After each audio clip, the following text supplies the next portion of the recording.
too closely. With her semi-trained voice, church choir, and the 2 years at junior college, April didn't stand a chance. She was thanked for coming and told politely that she would hear. The next day, she went to a chorus call at the Copacabana. At least she could walk straight. When she got to the Copa, she felt like a midget. All the girls were 6 feet tall, or at least they looked that large to her. April was 5 feet 3 in her bare feet. They didn't even ask her to show her legs, for which she was just as glad, because she decided at the last minute that she would never be able to explain it at home if she became a showgirl. Her parents thought, oh, nightclub chorus girls were kept women on the side. What should she do? The $500 was not lasting as long as she had thought it would. There was that handsome cab ride. Who would have thought it would be so expensive? And having a facial, and that bottle of perfume she couldn't help buying, and then all those taxis. She had a feeling the taxi drivers took her on a longer route than was absolutely necessary. She knew one thing though. She was going to take the subway and eat at the Automat and stay in New York if it meant being a sales clerk at the 5 and 10. The hotel was too expensive, so she found this small apartment. How she loved New York. She had never seen anything like it in her entire life. It wasn't as if she would die if she couldn't become an actress. Back home in Springs, being an actress had seemed both glamorous and obtainable because it had been part of a dream world. She had read all the plays of Eugene O'Neill and J.M. Barrie and Kaufman and Hart, and she had said the H&Es aloud in the privacy of her own room. That didn't give her any more right to be a successful actress, she realized, than cutting out recipes gave one a right to be a chef at the Waldorf. Being an actress had been part of a fantasy, a picture, which had included tall buildings in the blue twilight and the fountain in front of the plaza, seeing Marlene Dietrich buying handkerchiefs at Bonwitz, and Frank Sinatra coming out of Lindy's, and beautiful women no one had ever heard of wearing white mink and diamonds and being escorted by handsome older men. The body of the fantasy was true. She was walking in it and looking at it, breathlessly, and the actress part of it. She hadn't realized until she had actually been walking past those tall buildings in the blue twilight how insignificant she really was.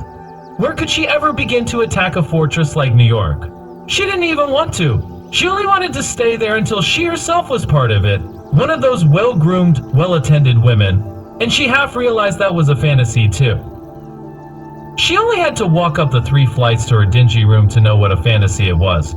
Nevertheless, she was very happy, and every moment brought something new and exciting. Nobody else back home had been rejected in person by Mr. George Abbott. An employment agency ad in the New York Times interested her. She went to the agency and was sent to Fabian Publications. She had wanted one of the $90 a week jobs, but this was her first, and she was told to take it and be glad for the experience. Everyone at home had read My Secret Life avidly in high school. She herself had outgrown it only 3 years before. To tell the truth, she was quite thrilled to be working at the very source of a magazine, which had helped build up much of her present misinformation. Her grandmother read The Cross, too. She wrote home about her new job immediately, and also broke the news that she was not coming back, at least not for a long time. She drank her coffee standing up and dressed hastily. Here it was 8:30, and she had been daydreaming again. As she emerged into the street, she caught sight of her reflection in the window of a delicatessen next door to her apartment house. Her coat was too short, or was it? She remembered the girl in the tweed suit with the raccoon collar who had been working at the desk next to hers yesterday afternoon at Fabian. What a sophisticated-looking girl. Something about her looked right. Was it the leather gloves? Perhaps white cotton gloves looked terrible in January. They were her best gloves, and so she had never given them a second thought. She looked down at them and noticed for the first time the hole in the finger. She pulled them off and stuffed them into her purse and walked quickly to the subway. She was still rather frightened of the subway and never could bring herself to run for a train the way the other people did, for fear one of the huge doors would close on her and leave her half in and half out, screaming as the car bore her away to a mysterious and horrible death in the darkness of the tunnel. She watched the people scurrying and pushing one another as the sound of an approaching train grew louder, and she delayed for a moment in front of the change booth, counting out her money for a token. "Good morning," she said pleasantly to the man behind the bars. He was one of the few people in New York whom she had seen more than once, and this gave her a rather friendly feeling toward him. She always said good morning to him, It made her feel less lonely. "How are you today?" "Just fine," she said. She fished up her token and turned to leave. "Wait a minute," he whispered. He looked around and took hold of her wrist with fingers that were surprisingly strong. "I got something to show you. To show me. Look," he said. He slid a photograph, picture side down, through the change door. She looked at him curiously and picked it up. At first she didn't realize what it was. It seemed like two people in a strained and unaccustomed posture, wrestlers perhaps. Then she saw it was a man and a woman. And when she discovered what they were doing to each other, she felt her face redden, and her hand began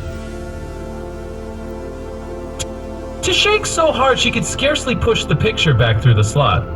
She turned to flee. "Hey!" he called after her, and then more loudly, indignantly, "Hey!" She looked back for one instant. "What's the matter?" he called. "I thought we was friends. Ha ha! Ha ha!" He laughed raucously, angrily, insulted and wanting to hurt her. "Where are you going?" She pushed her way through the turnstile, and for the first time in her life jumped aboard a subway train the instant its doors started to close. A fat man took her arm to help her, as the rubber-tipped jaws snapped shut. "What's your hurry?" he said. "You'll get yourself killed someday. Crazy New York girls." New York girls, she thought, and her fright began to slip away from her. He thought she was a New York girl. Did that mean she looked as if she belonged? Perhaps that terrible man in the change booth had thought she was a native New Yorker too, and hadn't realized that back home you spoke to everybody and it didn't mean a thing. She pushed her way to a seat, edging her way between two men who were dashing for it. She received a sharp elbow in the ribs, achieved the seat triumphantly, and when she saw her two competitors collide into each other, she could barely keep back her smile. She was groping, but she was going to get along. Today in the awful BC, she was going to speak to that smart-looking girl in the raccoon collar.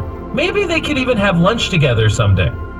At her desk, she was busy typing addresses on stickers for rejected manuscripts and looking around for Caroline when Miss Farrow came out of her awful sea and headed for her. April was secretly fascinated by Miss Farrow. She wondered whether she had ever been married and what kind of men she saw outside the office. "You'll have to go in and help Mr. Shalimar today," Miss Farrow said, without even a good morning. "His secretary is out sick.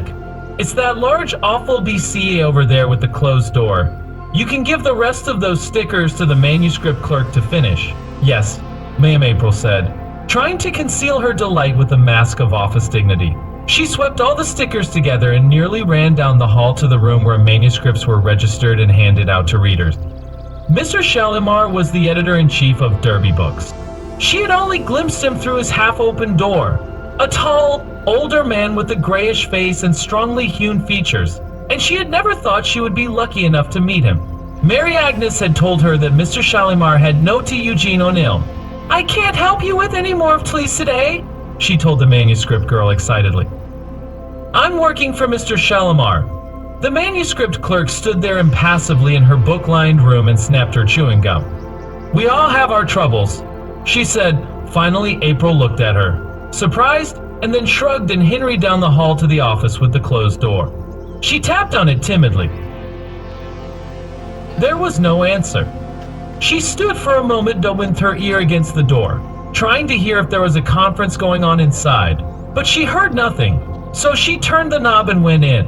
It was a huge, plush office with a soft, tlayit carpet on tly floor, a black leather sofa, and rows of bookcases lined with paperback books. In front of the wall of windows was a great wooden desk. The BH&Ds were closed against the early morning sunlight. In the desk chair, with his feet crossed on the blotter and his chin on his chest, was Mr. Shalimar, snoring gently. She stood in tly doorway, not knowing what to do. Mr. Shalimar snorted in his sleep, tossed his head furiously like a dog shaking itself, and woke up. What? He said. He lowered his feet from the desk, swiveled around in his chair, and pulled the cord of the Venetian blinds, flooding the office with light. "I'm sorry I disturbed you," she said timidly. "Oh, I take a rest now and then, for a minute." He looked at her more closely. "Come over here." She stood in front of his enormous desk, feeling as if she were being interviewed all over again. "New here, aren't you?" She nodded. "What's your name, April Morrison?" He interlocked his fingers on the desk in front of him. Do you know that for this job we turned away 15 other girls? No, sir. What do you want to do? Get married. Be an editor. I don't know yet. His brows drew together. What makes you think you have more of a right to be here than any of those 15 other girls? She put her hands behind her back so he would not see them trembling. I don't know, sir, she said. I haven't met them. What makes you think you ought to be here instead of, say, a salesgirl in a dress shop? At that moment, she would much rather have been a salesgirl in a dress shop. But she said bravely, I don't think I'd be a very good salesgirl. Why not? Because I'm not interested in it, and you're interested in books. Yes. He leaned back, put his hands behind his head, and laughed. For a moment, she thought he was laughing at her, and her eyes filled with angry tears. Don't mind, he said. I always ask the same question of every new girl. I like to see how they think. You'd be surprised the wacky answers some of them give me. Well, April said. She was so relieved she couldn't help smiling. I hope I didn't give you a wacky answer. Not at all, he said. You're sensible as well as pretty. His compliment made her feel more at ease. Anyway, I don't think it was fair, she said. After all, I'm only a typist here. 22. Is that your ambition? No, I really wanted to be an actress. Like to read plays. Very much.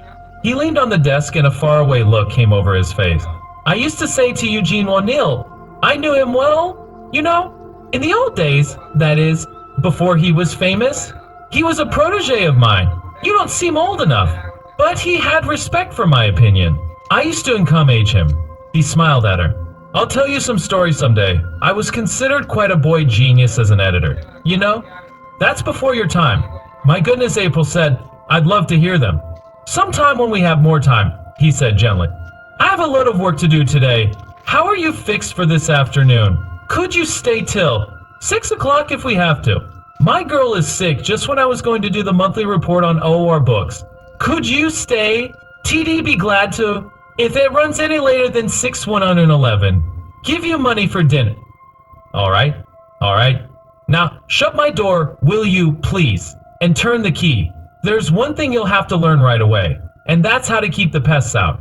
I'm keeping the pests out of Mr. Shalimar's private office, she thought, and it seemed so much more an elevated position than licking manuscript stickers that her heart began to pound with joy. A girl could do a lot worse on her second day in the working world. What an exciting feeling to answer the telephone and recognize the name given to her as one of a famous author. She knew most of these only vaguely, as names she had heard somewhere before, but she memorized them all instanti. When Mr. Shalimar went out to lunch at the Algonquin with a Hollywood writer, she closed his door and read everything on his desk. Then she went downstairs to the coffee shop in the building. The coffee shop, which doubled as a bar at night, was brightly lighted now and crowded with girls and women who all seemed to be talking at once at the top of their lungs. 6 at a time would be jammed into a booth. Hunched over their hamburgers and dissect DMG, the other office personnel with venom or hilarity. 4 or 5 harried waitresses in limp uniforms pushed their way through the crowd with plates lined along their arms from waist to shoulder. They looked like jugglers. Every seat at the curving counter was occupied, mostly by gulls, with 2 or 3 men scattered among them looking trapped behind their newspapers and greasy platters. April saw one of Tlee's men standing up to leave, and she maneuvered her way quickly to his vacant seat, feeling as if she were still on the subway. The counter in front of her, with a grease-spotted, balled-up napkin thrown into the plate, a streak of catsup where she tried to put her elbow, and some change scattered in a puddle of spilled water, made her almost lose her appetite. She turned around and saw that the gill sitting next to her was Caroline Bender. She was wearing a black suit today, and she looked like a model in a fashion magazine. Her dark hair was cut just to her earlobes, turned under sleekly, with a fringe of bangs, and she was wearing blue eyeshadow. April tried to think of something to say to her, glancing at her profile out of the corner of her eye and thinking, how sad she looks. Caroline was staring ahead at the shelf of apple and custard pies and looking right through them. Then she turned her head. Hi, she said, as if she were really glad to see someone she knew, even though they didn't actually know each other. I know you. We sit next to each other in Thai office, and now here April said, We should at least introduce ourselves. I'm April. I'm Caroline. Caroline held out her hand and they shook hands, each of them laughing a little for no particular reason except perhaps embarrassment and relief. What do you do? The waitress cleared away the counter in front of them, looking even more repelled than the customers. She put down 2 gravy-stained menus. I'm a typist, I guess April said. But right now I'm working for Mr. Shalimar as his secretary. Good for you. Do you want to be an editor eventually? Why does everybody ask me that? April said. I just took this job because I needed the money. And when I set foot in Mr. Shalimar's office, he gave me the Tlier degree. Is it true there are all these girls battling for my little job? That's what I was told at the employment agency. They're all college girls with good educational backgrounds and no experience, and they're willing to work for practically nothing. That's why Fabian can pay so little and get away with it. And $50 is good for our kind of job. Most places start their girls at $40. Do you want to be an editor? Caroline smiled. Everyone asks me that too. I'm working for Miss Farrow temporarily, and she looks at me as if I might turn around any minute and bite her jugular vein. But I think I'm beginning to understand why she does. There's something catching about ambition.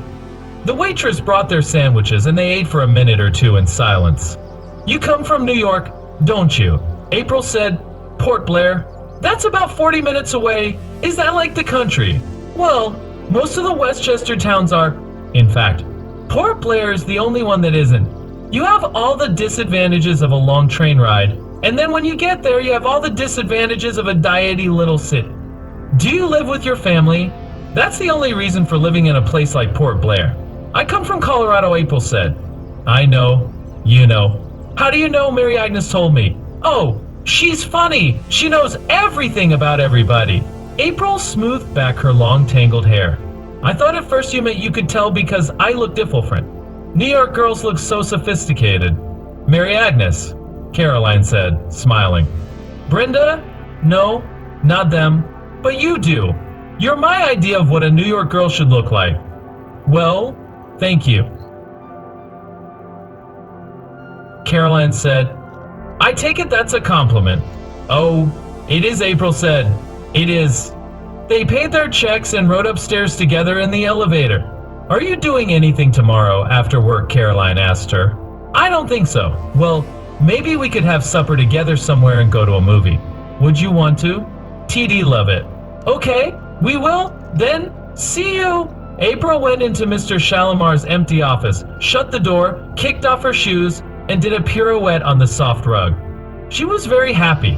She took her mirror out of her purse, and with the other hand held her hair off her neck, turning her head this way and that. How come she had never noticed before that she looked like a woolly bear? And there was something queer looking about her suit. Her mother had always said that girls with blue eyes should wear pale blue, and that black was for funerals and old ladies. Well, she didn't feel a bit funereal. She felt marvelous, and tonight when Mr. Shalimar gave her supper money, she was going to use it to go to the beauty parlor.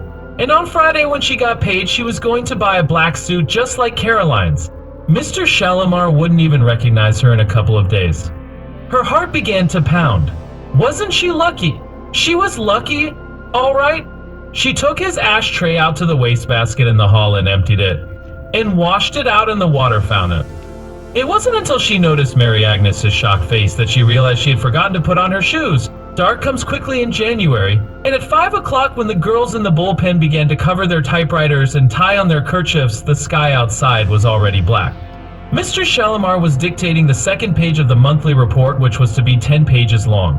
He had allowed April to sit on his sofa while he dictated, and she was perched there with her shoes off again and her legs curled under her, putting down his words with rapid, sure strokes. She had always hated shorthand in school, but right now she was so grateful she had learned it that she almost enjoyed it. She could see that he was pleased because he never had to pause for her to catch up. Over the sound of his voice, she dimly heard the noises of departure outside, the clicking of high heels and the called goodbyes. Soon there was a different sound, the sound of utter quiet. She stood up to get a sharper pencil. We can stop for a minute, he said. You must be tired. Oh, no, I'm not tired. Where are we? Halfway through? Almost. Are you hungry yet? No, sir. He bent down and took a bottle of scotch from the bottom drawer of his desk and a nest of small metal cups.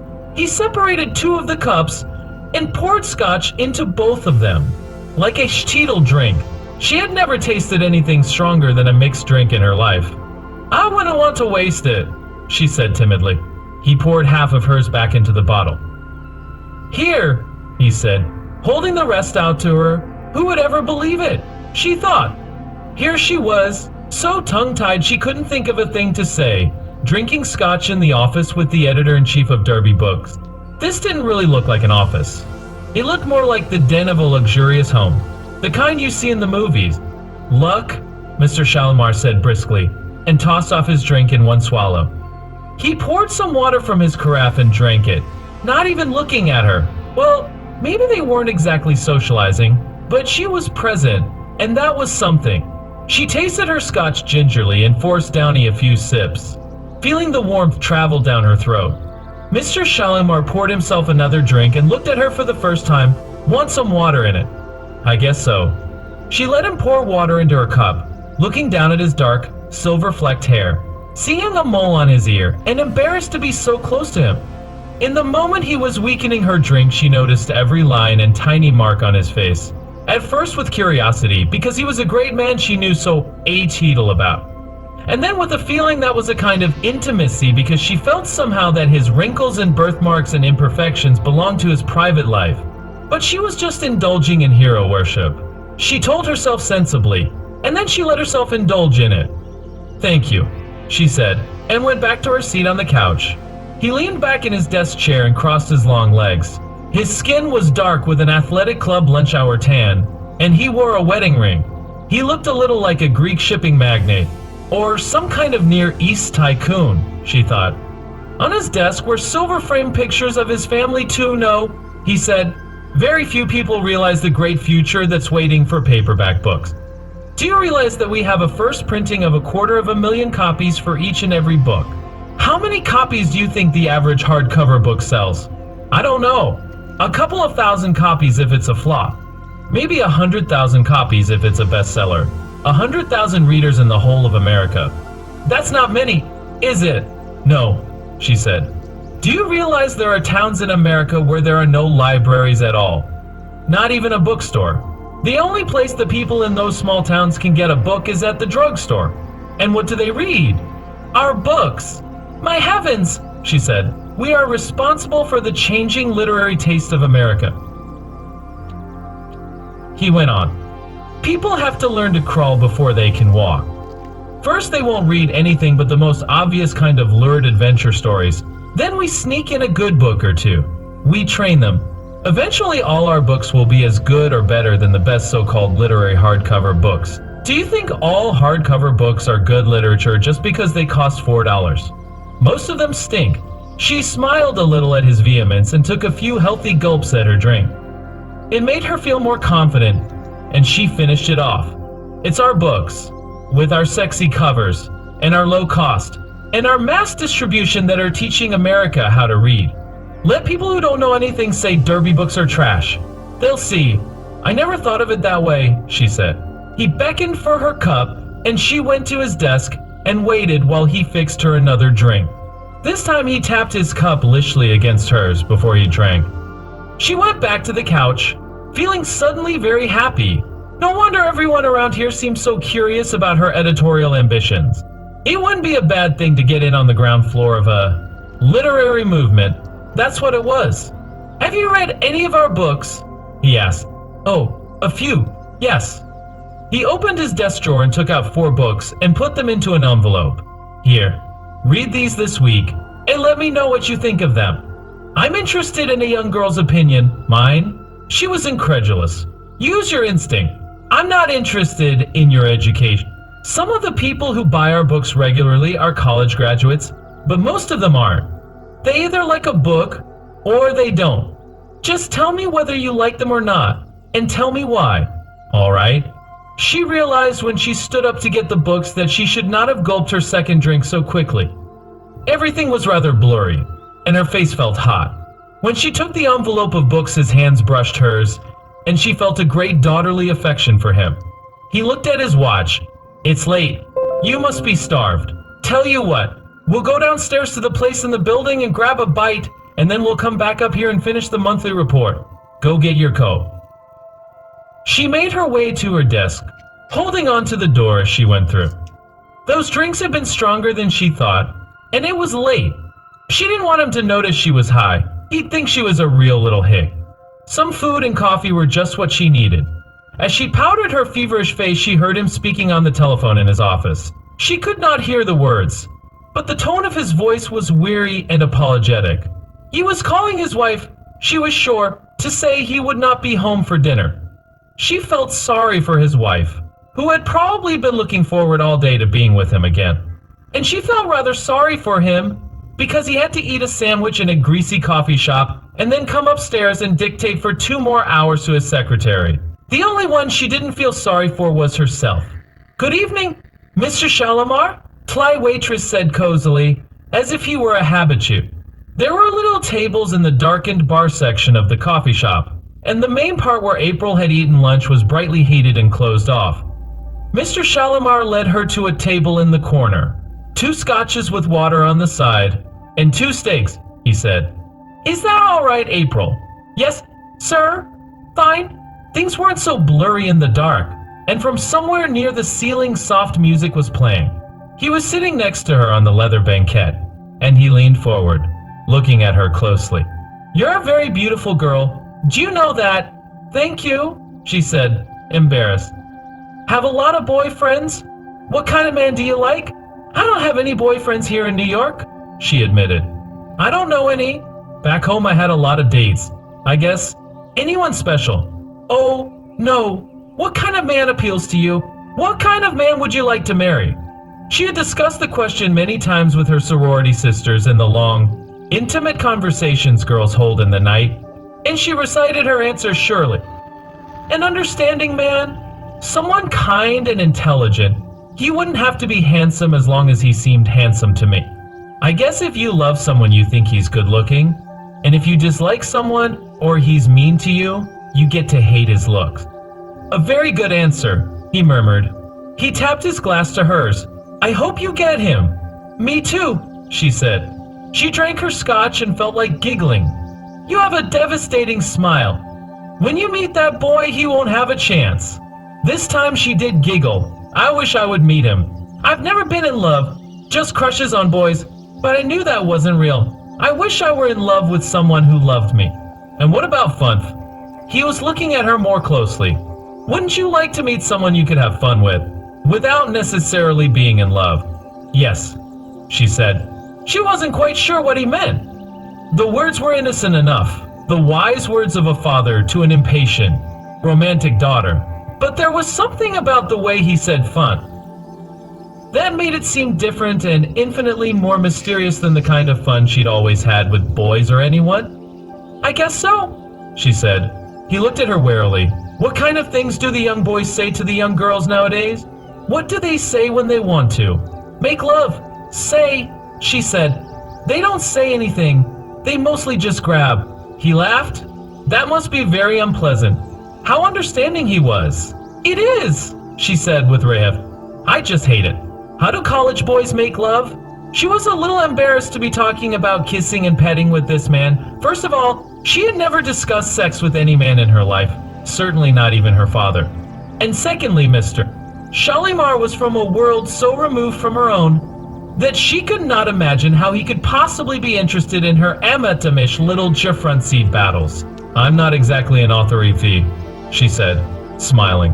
"Every girl is an authority about her own life," he said. "No wonder you're an editor. You know so much about people. I know about people because I ask. I question. I'm insatiably curious about people," he said. "How do you think I know what every woman in America wants to read? Because I talk to women. Find out what their secret dreams are, what they fear." She felt reassured. The waitress came with the steaks then, and April discovered she was very hungry. She began to devour hers and was halfway through before she discovered that Mr. Shalimar had not taken a bite of his. "My goodness," she said, feeling rather concerned about his welfare. "Don't let that go to waste." He took a small piece of his steak and pushed the rest around the plate with his fork. looking bemused. She supposed he was used to much fancier cooking than this. As for herself, she thought the steak was marvelous.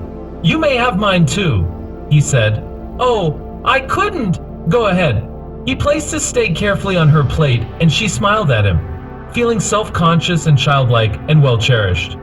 "My father used to do that," she said. "I imagine you were his favorite." "No, it's not that. It's just that my sisters were a lot older than me, and they were sort of settled in their own lives when I was only in high school. So I guess my father had more time to give to me. And also, I think parents get mellower with their youngest children." He said. "I imagine your father was very protective with you about boys." "Well, I didn't confide in him, if that's what you mean." He raised an eyebrow. "Ah, you had secret." "Not really. Tell me, what kinds of things do the young boys do when they make love?" "You want me to tell you?" "Of course." She could feel her face getting hot. It wasn't that she had any interesting confessions or that she felt guilty. It was simply that one didn't discuss these things with an older man, especially an employer. It wasn't as if he were her family doctor or something, although even her family doctor never talked to her about making love. "Oh, you know," she said vaguely, hoping her answer would satisfy him. "They do the same old things." "Sounds rather boring," he said with a touch of amusement in his voice. "Oh, it is," she said, grateful to see the discussion coming to a close. "It's very boring." He covered her hand with his for an instant and gave it a fatherly pat. "Waitress." "Check, please." There was only one elevator on night duty, and as they waited for it to come to take them back upstairs, neither of them spoke. She was glad the steaks had sobered her. Now she would be able to take good shorthand and not make mistakes. It was almost impossible to decipher what you'd written the day before if you were sloppy. They could probably finish the report in another hour, she was thinking, and she tailed him into his office, glancing at the wall clock in the bullpen on the way. It seemed funny to see Tly office clock read 10 o'clock and know it was 10 o'clock at night instead of in the morning. He had left the desk lamp on, and the office was soft with shadows. What a nice living room it would be if the desk were not there. Through the half-open slats of Tly Venetian blinds, she could see the great, mysterious evening city, New York. City of excitement, of promise, gathering place of all the unknown, vibrant people she hoped someday to meet, who were at this very moment spending planned and unplanned evenings in ways that seemed so much a part of that sophisticated, gay unknown out there and so remote from everything she was used to. She leaned against the desk, moved and speechless, looking out at Mecca. "What are you thinking?" Mr. Shalimar asked, behind her. "I can't say," she breathed. "I wouldn't know how to say it." He came up to her so quickly she had more sense of movement than any warning, and took her into his arms. His arms were like straps around her, so that she could hardly breathe, and his mouth covered hers, hot and violent and authoritative. As soon as the first instant of numb incredulity shattered, she was filled with terror. She twisted her head from side to side, trying to escape the lips and teeth that were trying to devour her, and gave a choked HTCR. He let her go. "Mr. Shalimar," she said, and it sounded so stupid in the quiet room and so much a line from one of Fabian's own worst magazines that she started to cry. He stood there looking at her, smiling, not particular of anger, but just amused. He handed her his handkerchief, smelling of lavender. "It's not as bad as all Tlyat," he said, smiling. She wiped her eyes and mouthed the mouth quickly, so he would not notice, and handed the handkerchief back. She was too embarrassed to flounce off in a huff, and she tried to think of something to say to him, but her mind was completely blank with shock. An old man, at least 50, a married man, right in front of his wife's picture on the desk. He shook his head as one would to a child, wiped his mouth quite carefully, looked at the lipstick on his clean handkerchief, folded it, and placed it needy in his breast pocket. "Come on," he said. 111 put you in a taxi. She kept a foot away from him all the way down the hall and descending in the elevator, and when they were finally on the street, he hailed a taxi and held the door open for her. She chimbed in as quickly as she could, and with her hand on the inner handle said, "Good night." "Wait," he said. He handed her $2 bills, crumpled together, for the fare. I hope you don't live in the Bronx." She shook her head. "Take it?" He pressed the money into her hand and she shrank from his touch. "Your books," he said.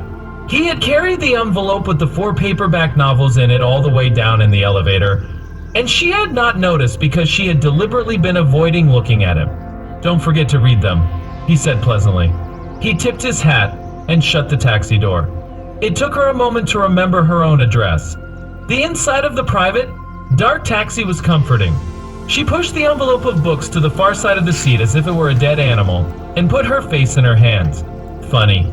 She did not feel like crying again. She did not even feel like shrinking away from the memory of the forbidden, unexpected kiss that had so frightened her.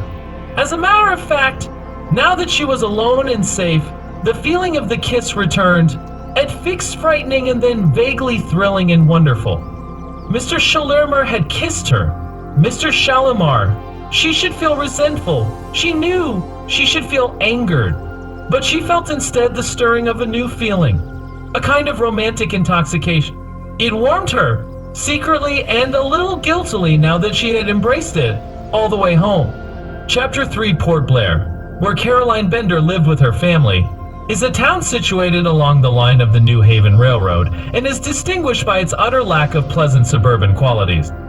Its major industries are a candy factory and a street of small modern bars and small old-fashioned whorehouses. In the evenings, its population swells with visitors from the snootier neighborhoods, mostly domestic help and chauffeurs from the homes and estates of nearby Greenwich, Scarsdale, Port Chester, and Larchmont. The police roam in prowl cars picking up anyone suspicious looking, and on Monday mornings, especially after such big weekends as July 4th and Memorial Day, the court is overflowing.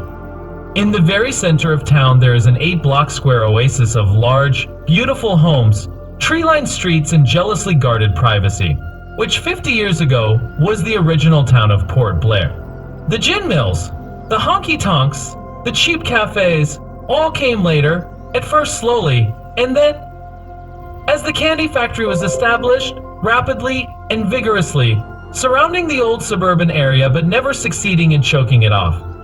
The people who live in this 8-square-block area are the doctors, the lawyers, the large business owners, and the most prosperous tradespeople of the town. They hide their homes behind tall hedges and send their children away to camp and summer resorts and college. But they always send their children to the Port Blair Public High School, because if they didn't, they would be considered snobs. 1,799,478, and it would be bad for business. Caroline's father was a physician, and he had inherited the large colonial-style house where Thev lived, and his practice from his father. Caroline's mother came from a middle-class family in New York City. She and her husband had met at a college dance when he was attending medical school, and she was an undergraduate. Thev went steady immediately, were married as soon as he was graduated, and after his internship they moved to Port Blair. At the time, the new Mrs. Bender was delighted to she in what seemed to her to be the country, but she soon changed her mind. The narrow life, the small selection of close friends, the ugly little town, depressed her, and she determined that her daughter and young son would end up New Yorkers, as she was, or at least in a better part of Westchester. It was Mrs. Bender who insisted that Caroline go to Rachve to be near Harvard boys, and it was Mrs. Bender who sat up with Caroline night after night to see that she learned her Latin verbs, Caroline's weakest subject, so that she would get a high mark on her college board exams and be accepted. Her son Mark was 6 years younger than Caroline, so she did not have to do anything about him at present. But she was already worrying and planning secretly to have him break out of the Port Blair High School mold and spend his senior year, at least at Lawrenceville. It was not that she was a social climber. It was simply that she considered life in Port Blair a dead-end street to many of the things that made life rewarding and stimulating. And she did not want her children to get to like it. That would have been easy. The younger generation enjoyed life in Port Blair. They had their own friends, their parties, their groping romances, but Mrs. Bender remembered something different and, to her, infinitely more desirable. Although Mrs. Bender mourned the end of her daughter's engagement to Eddie Harris, it was not for the same reasons Caroline did. She was not a sentimental woman, and because her daughter was beautiful and talented and only 20 years old, she was sure that another fiancé would appear in due time. What was one Eddie Harris? One college senior looked like another to her. They were AU unformed. You could only guess what their futures would be. It was true that Eddie had a great deal of charm for a boy his age. He was poised, and he knew how to talk to older people as if he really enjoyed it. His musical talent was negligible. He played the piano the way the boys in her day had played the mandolin. She could picture him better in public relations, perhaps, or in advertising. He came from a good family. He was attractive, and with his education and ambition, she would have liked to see him as a husband for Caroline. When he sent Caroline that letter from Europe, Mrs. Bender decided immediately that he was immature, flighty, and selfish. Her major regret was that Caroline had spent so much time at college with him, when she could have been meeting other desirable boys.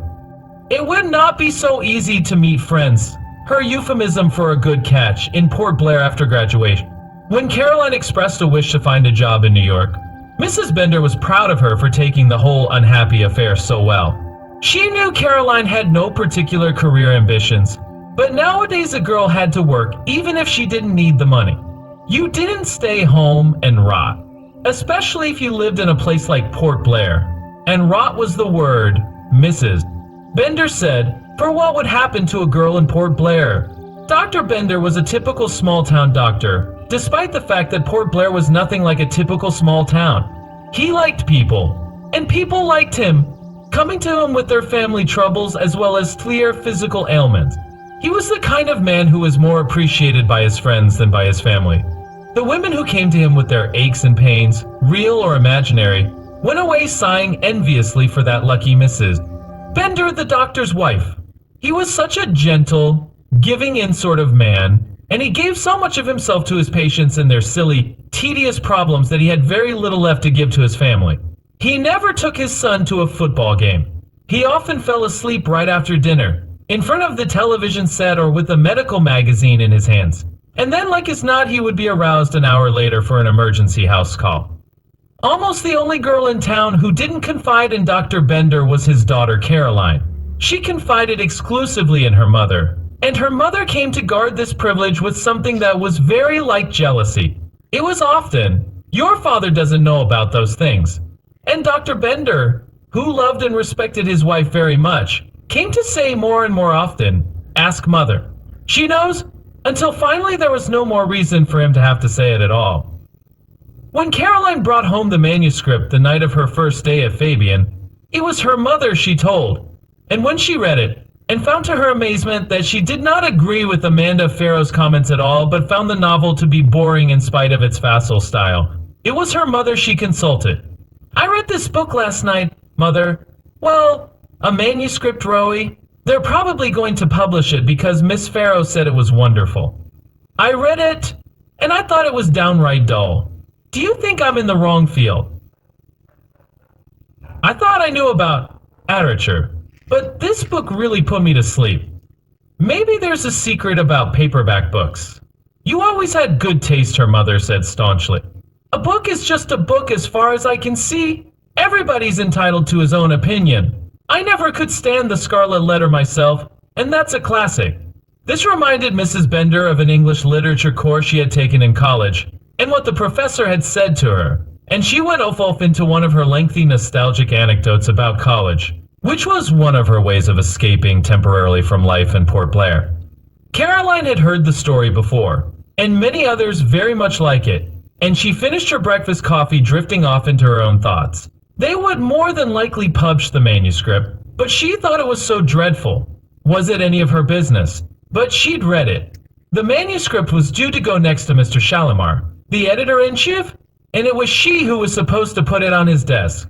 If she were to type up a comment sheet with her personal opinion of the manuscript, the worst he could do would be to throw it away and tell her to stay in her place.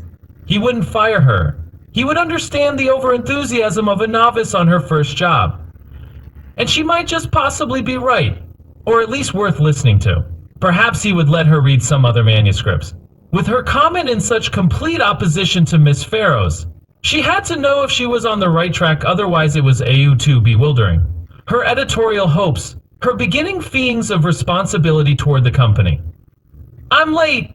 she said, kissing her mother on the cheek. She took the envelope and headed for the door. Oh, I forgot.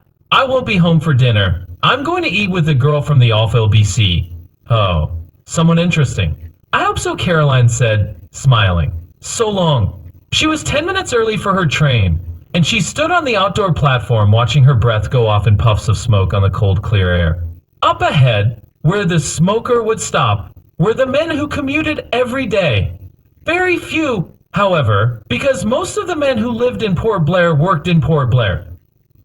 There was Stan Rogers, hungover, leaning against one of the station pillars, his eyes heavy-lidded, his face pink and shiny with razor scrape.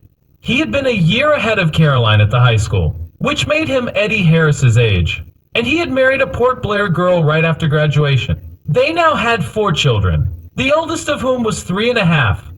His shoes were so worn and scuffed she could notice it from here, and she recognized his jalopy parked in the station lot as the same one that had so impressed the girls his senior year at the high.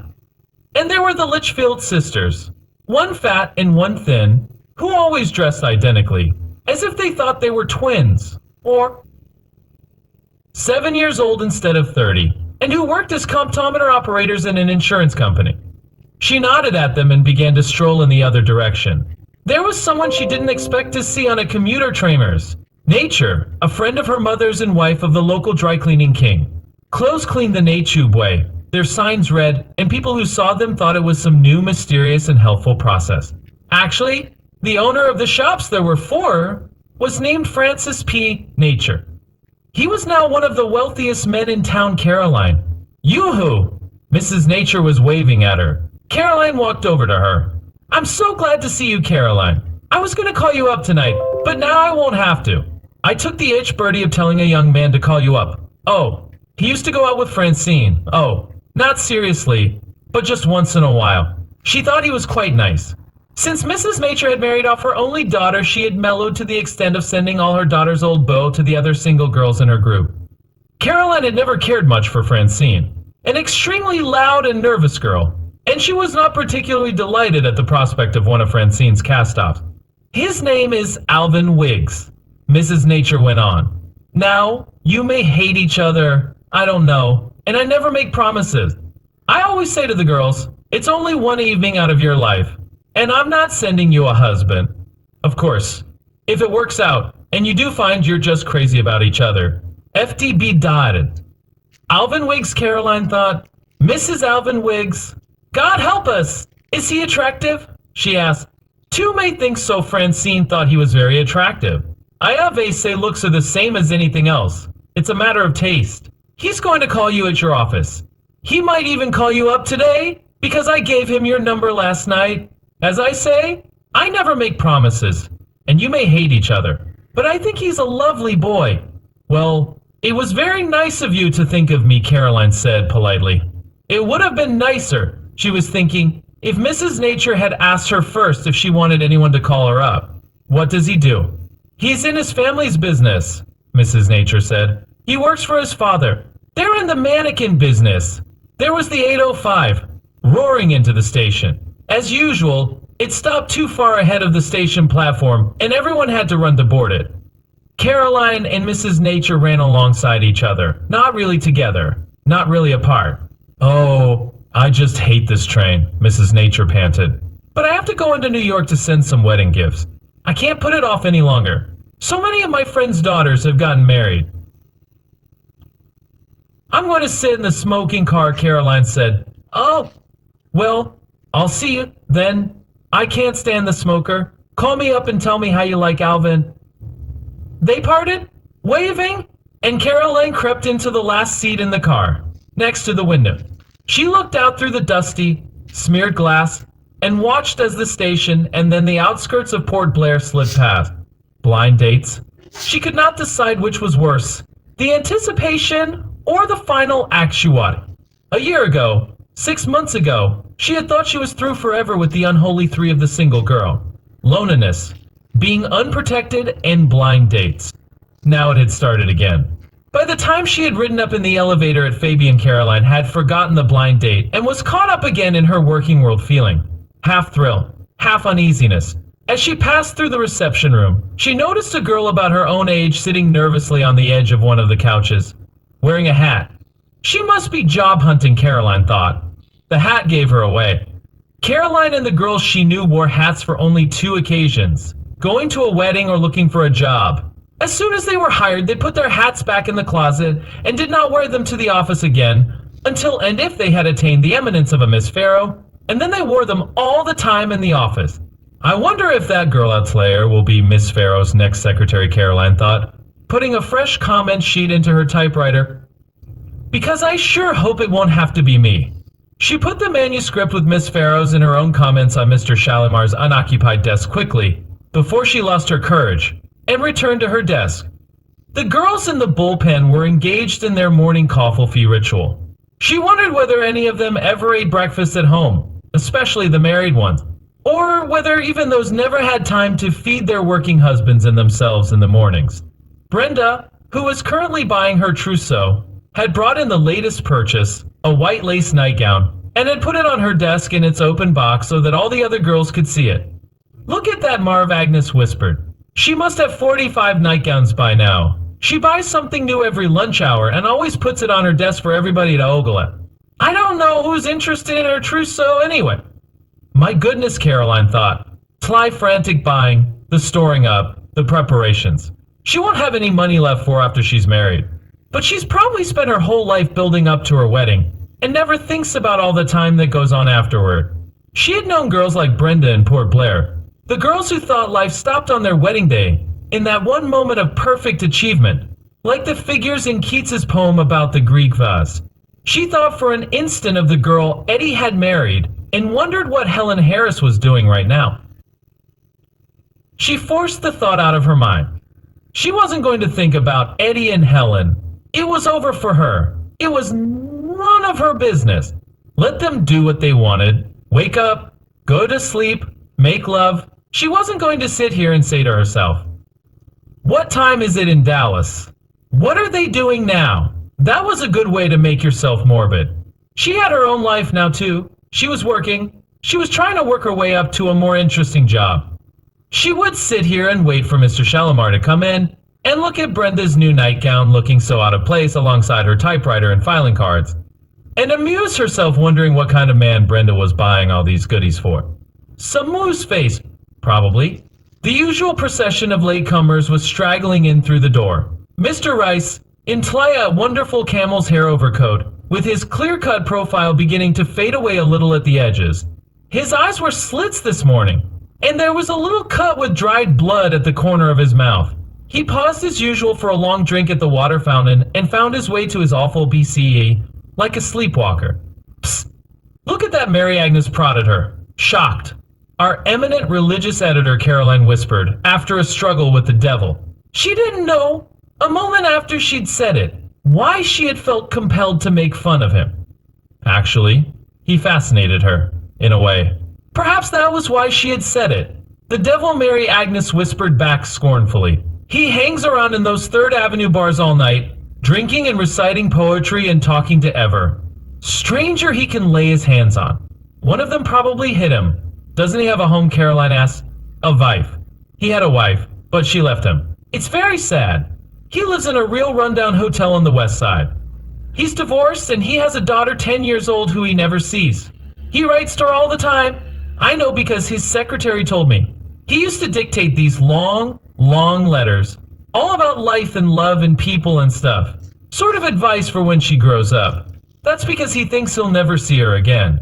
I can just imagine the kind of advice he'd give to a child. 10 years old seems young for a child of his, Caroline said. How old do you think he is? About 48, I would guess. He's 38. He looks that way because he lives such an unhealthy life, Mary Agnes added disapprovingly. If he was married and lived with his wife and child, he wouldn't look that way. Marriage solves everything, Caroline asked. What a funny thing to say. Why is it funny? Well, Mary Agnes said, there are only 2 ways to live, the right way and the wrong way. If you live the right way, you're happy. And if you live the wrong way, you're miserable. If you get married, it doesn't mean positively you're going to be happy. But if you get married and walk out on it, then you can't be happy. You'll always know you gave up on a responsibility. What if the other person walks out on you? Mr. Rice should have tried harder. How do you know he didn't? Well, that's a funny thing to think, Mary Agnes said. You don't even lay him. I know what Caroline said. Maybe he was a beast. I'm only saying I know about being walked out on. Sometimes trying doesn't make the least bit of difference. It's almost as if there aren't two people involved at all. Mary Agnes looked at her, her eyes widening. Were you married? No. Engaged. Mary Agnes glanced at Caroline's left hand. Oh, how terrible. How terrible. Well, don't you get upset about it, Caroline said, smiling. You poor thing, Mary Agnes said. I'll never talk about it again, unless you bring it up. If you ever want to talk about it, you just tell me. And you'll tell everyone else on the 35th floor, Caroline thought. Amused, Mary Agnes's air of tragedy made her begin to feel that her problems really weren't so pitiable, after all. There is something to be said for someone else's exaggerated sympathy. If it happens to fall a little far afield, it makes the original problem seem a bit remote and not quite worth it. Or maybe that's the first sign of health, she thought. If you get hit in the stomach, it has to heal. And if you have a concussion, that takes time too. But at least you can watch the progress. It's very hard to watch the imperceptible mending of a broken heart. Maybe this is the first sign of mending. The fact that Mary Agnes's pained solicitude for me this morning happens to strike me as amusing. It was a relaxing day, because Miss Farrow disappeared directly after lunch and did not come back for the rest of the afternoon. But Caroline kept glancing nervously at Mr. Shalimar's closed door, half expecting him to come roaring out of it like a bull into a ring, waving her comment sheet in fury. It was odd that she had thought of a boo, she mused, but perhaps it was because Mr. Shalimar, from the few glimpses she had had of him, looked to her like an aging matador. The stiff posture, shoulders straight, the dark skin, and oddest of all, that air he had of someone who has been through a great deal and still has some inner fiend urging him on, but knows that he cannot answer it any longer. He struck her as a troubled man, and not just because of his responsibilities at the office, which would make anyone in charge look bemused at times.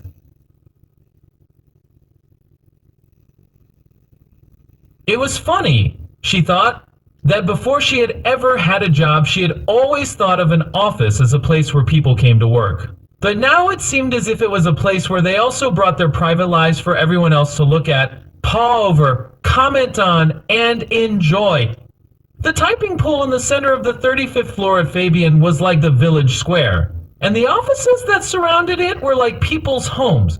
Late in the afternoon, she saw something that astonished her. Walking past one of the offices, she noticed through its nearly closed door a girl leaning against the wall of the adjoining office with a water glass pressed against the wall in her ear to the other end of the water glass. On her face was a rapt and gloating expression of an eavesdropper who was hearing what he expected he would hear. Then Caroline realized that the girl was in the office next to Mr. Shalimar's. The girl evidently didn't care who noticed her, since she had not bothered to lock her door, which was probably because she intended to educate everyone in the office later in the day. Caroline wondered whether it was office politics, secrets about the work, or Mr. Shalimar's private life that held her so. At 5 o'clock, April came out of Mr. Shalimar's office and began to put her things together. "Where do you want to eat?" she asked Caroline. "Where do you?" "You know, I'd like to go to Sardis," April said. "I've heard a lot about it." Caroline looked at April. She was wearing that shiny baby blue gabardine suit again, and tonight, because she was going out, she was even wearing a hat. A dreadful ancient white felt hat that made her look like Sunday morning in East Cozyville. Caroline felt a pang of self-consciousness at the thought of being seen with her at a good restaurant. It was bad enough to have to go there without dates, but with April in that outfit, with that hair. "Hey," Kurogny said, "I'll bet you've never been to the Automat." "Wouldn't you rather go to Sardis?" April said, sounding disappointed. "Well, it's a little too expensive for me," Caroline lied. "Oh, of course." April's face lighted up with instant sympathy. "I know just what you mean. I shouldn't even go there myself. I have about $4 to last me till payday." "I'm so impractical. I guess I'd starve if people like you didn't look out for me." "You'll love the Automat," Caroline said encouragingly. Mr. Shalimar came out of his office with his arm thrown around Mr. Rice's shoulder. They were laughing together. As they passed Caroline's and April's desks, they paused. "Want to stop downstairs for a short drink, April?" Mr. Shalimar said. He glanced at Caroline. "You too," April immediately began to blush. "Oh, we'd love to," she said very softly. "Why don't we, Caroline?" "See you downstairs at the Unfriendly Irishman," Mr. Rice said. "Step fast, girls." The two men went o-fifth together to the elevator, and April began stuffing her makeup back into her pocketbook, dropping some of it on the floor in her HMRA.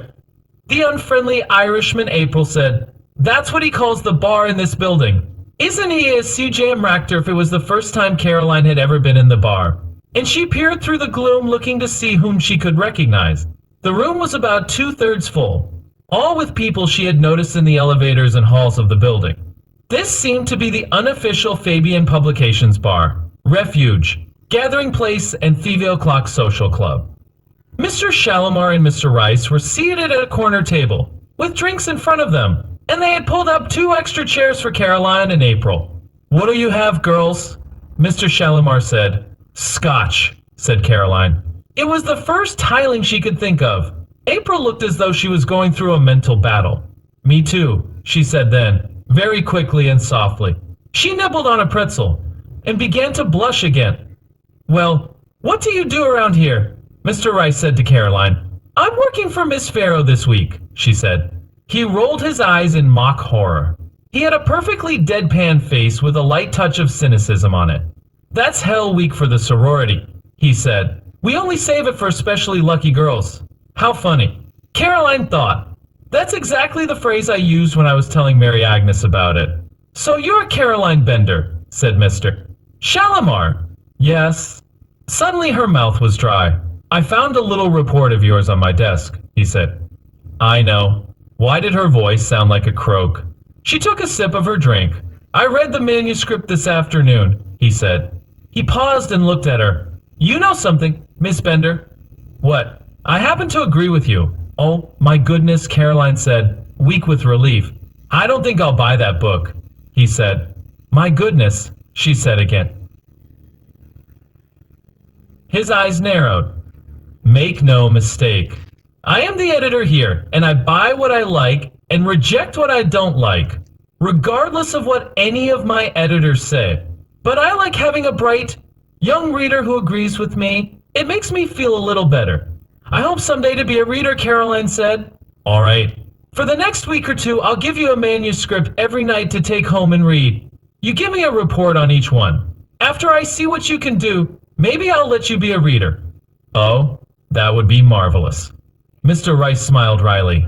Even with the smile, his face did not change much. "The enthusiasm of youth," he said. "If old man Fabian had only known, he wouldn't have bothered to pay these kids for working here. He would have charged them." Mr. Shalimar was looking piercingly at Caroline across the table. "The most valuable commodity in business today, if people would only recognize it, is enthusiasm. I'm not interested in deadheads. You get the same old trite comments from the deadheads. They don't even care anymore. I want editors who think that every book we put out is an important book. I don't care if it's the worst piece of crap in the world, if the author who wrote it believes in it, and the editors who help him revise it believe in it, then the people who buy it will care about it. The thing that was wrong with the manuscript you read last night was that it was phony. The author thought he was fooling his readers. Well, they never fool me, and he didn't fool you. Do you want experience?" "Yes," she said.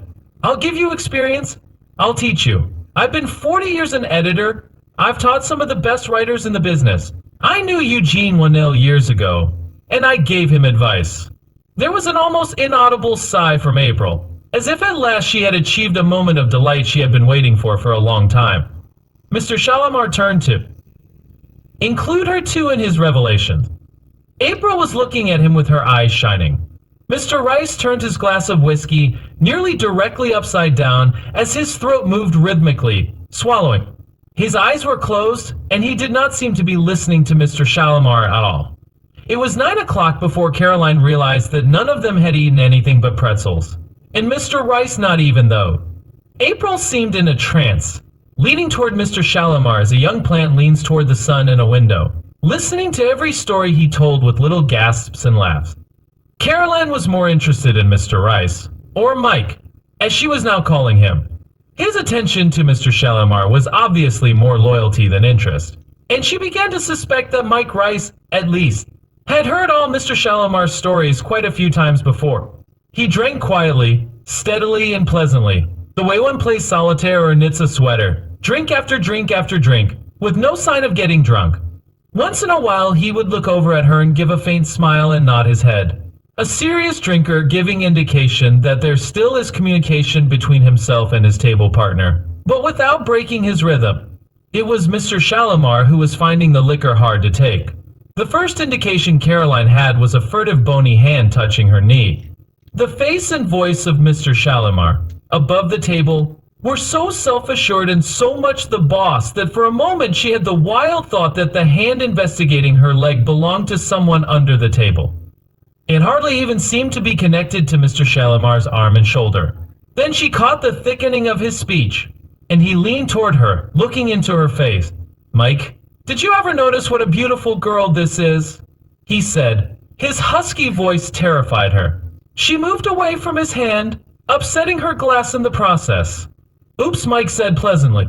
He righted the glass and began to mop off Caroline's skirt with his handkerchief. There was nothing personal in his touch, for which she was grateful. "Miss!" He beckoned to the waitress. "Miss." The waitress hurried over with a handful of cloth napkins. Mr. Shalimar seemed oblivious of the entire crisis. He continued to talk, more mistily now, about how lovely Caroline's face was. April began to look confused. She looked up suddenly at Mr. Shalimar with a glance that carried mingled horror and delight. He must have decided to try her knee, Caroline thought, and instantly was taken with a fit of the giggles. She excused herself hurriedly and ran to the ladies' room. April came in a moment after she had achieved her refuge. "Oh, Caroline, are you all right? Are you all right?" Caroline was doubled over, laughing until tears came into her eyes. It wasn't that anything that had happened was so funny. Really, it was just that she was so glad to be able to laugh at it all, when for nearly 4 hours she'd been tense and nervous. "I thought you were sick," April said, worriedly. "No, I'm fine. Do you think we can get away now and eat dinner?" "I was thinking, maybe they would buy us dinner. Do you think they might? You want to eat with them?" "Well, neither of us has any money to speak of. It would certainly help for the rest of the week if they bought our dinner tonight. E could go back and say we're hungry, and see what develops." "Would you mind?" April asked. "No, I don't mind." She powdered her nose and put on fresh lipstick. "I can stand it if you can't." April turned around to look at her, surprised.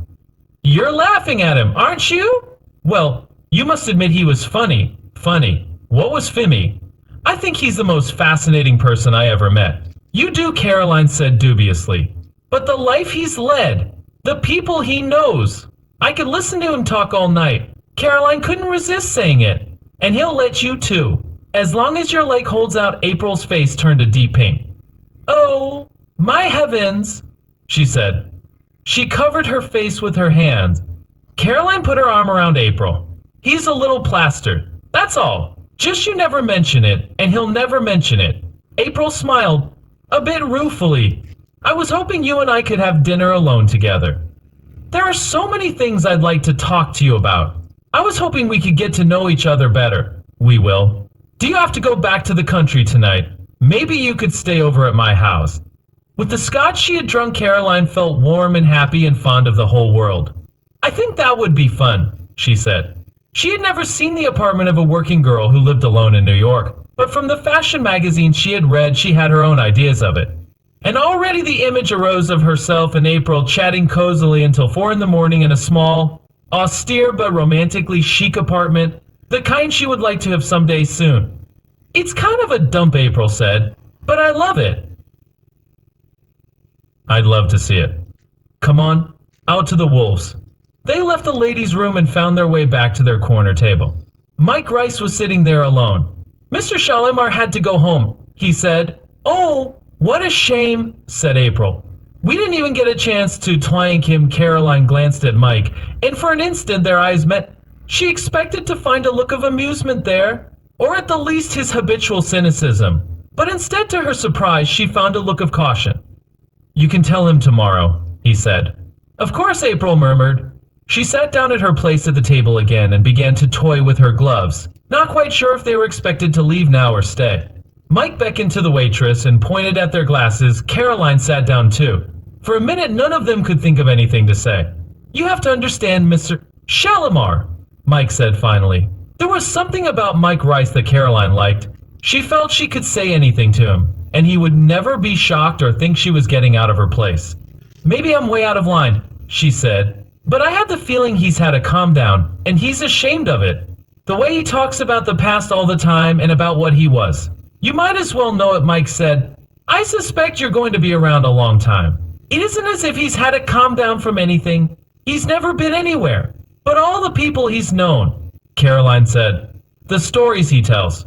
Why? He never stops talking about Eugene O'Neill.